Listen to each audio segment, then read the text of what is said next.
All right, let's get right into it.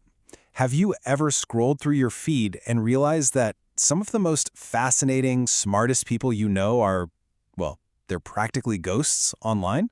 I mean, no constant updates, no endless photo dumps, not even a daily story. Kind of makes you wonder, right? In a world that's all about sharing everything, what do they know that the rest of us don't? We've all heard this, you know? We've probably even said it as a joke. But underneath that joke, there's this massive social pressure. It's this unspoken rule that our lives, our vacations, our successes, even our brunch, aren't totally real until they've been posted and, validated by a bunch of likes and comments.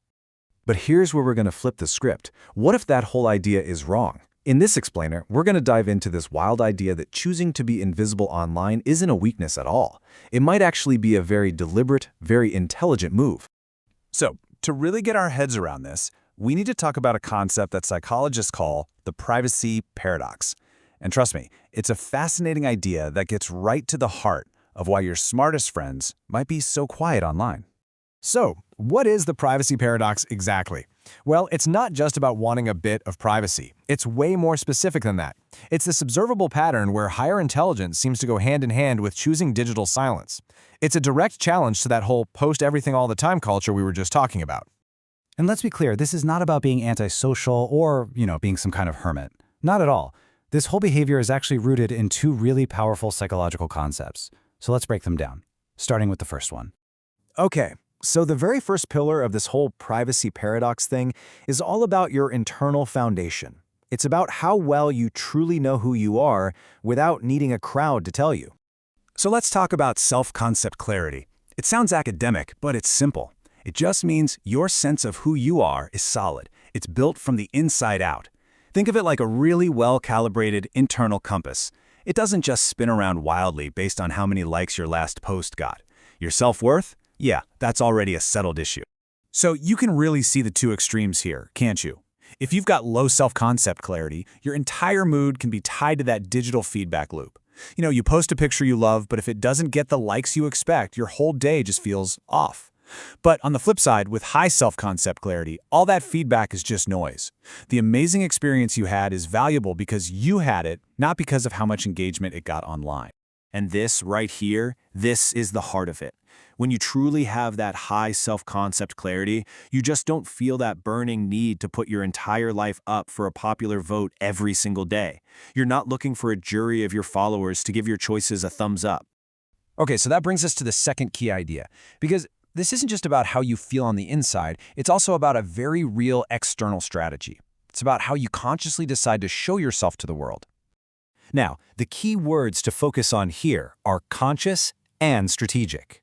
This isn't about just, forgetting to post something. No, it's a very deliberate process. It's about actually stopping and asking yourself, who really deserves access to my personal life? Who gets a front row seat? I love this analogy because it makes it so clear. Is your life a public billboard on the side of a highway, just shouting its message at anyone and everyone who passes by, desperate for attention? Or is it more like a private art gallery, where everything is carefully curated, admission is intentional, and each piece is shared with a select audience who you know will truly get it? And it really is a strategy with steps. First, you define your circle, the people who get the all-access pass. Then, step 2, you curate what you share. Maybe your closest friends see the goofy, messy, behind-the-scenes stuff, while your professional network only sees the polished final product. And step 3 is just owning that decision, seeing your privacy as a form of self-respect. So at the end of the day, this kind of intentional online quietness isn't driven by being afraid of what people think. It's an act of power. It's about grabbing the remote control to your own personal story and deciding exactly who gets to tune in. So when we put these two big ideas together, that rock-solid sense of self and that strategic approach to sharing, we start to see that digital silence isn't an empty space at all, it's actually full of intention. All right, so let's do a super quick recap of what we've covered. 1. Being quiet online can actually signal a very stable, internally defined sense of self. 2. It's often a deliberate, strategic choice about who you let into your world. And 3. It's a powerful way to push back against that relentless pressure to overshare just to feel validated. If there's one thing to take away from all this, let it be this right here. That friend who never posts, they aren't absent from the world. They are just intentionally and fully present in their own life, on their own terms, without needing a digital audience to prove it was real. So it's a really good question to ask yourself. Is your online life just a big window that anyone can peer into, or is it a stage where you are the director? The choice, as they say, is yours.